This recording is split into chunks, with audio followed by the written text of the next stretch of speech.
va d'abord donc en Israël. Le gouvernement vient d'ordonner l'arrêt de la fourniture d'électricité à Gaza.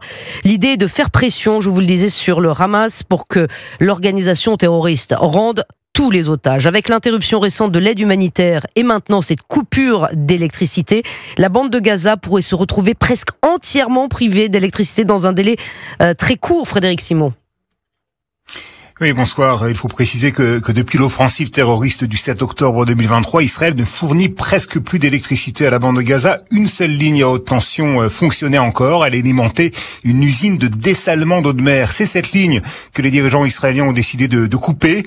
Dans les médias, cette décision n'aura que peu d'impact. L'essentiel de l'énergie électrique dans la bande de Gaza étant fourni par des générateurs. Cela dit, l'interruption de l'aide humanitaire entrée en vigueur la semaine dernière pourrait aboutir d'ici quelques semaines à une carence en carburant. Dans le territoire côtier, les organisations internationales estiment qu'il n'y aura plus suffisamment de carburant pour alimenter ces générateurs d'ici 45 jours environ.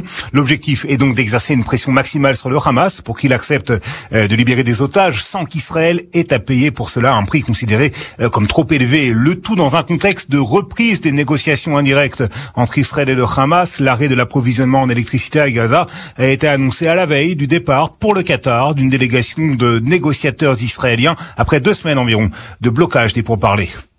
Frédéric Simon en direct de Tel Aviv pour Europe.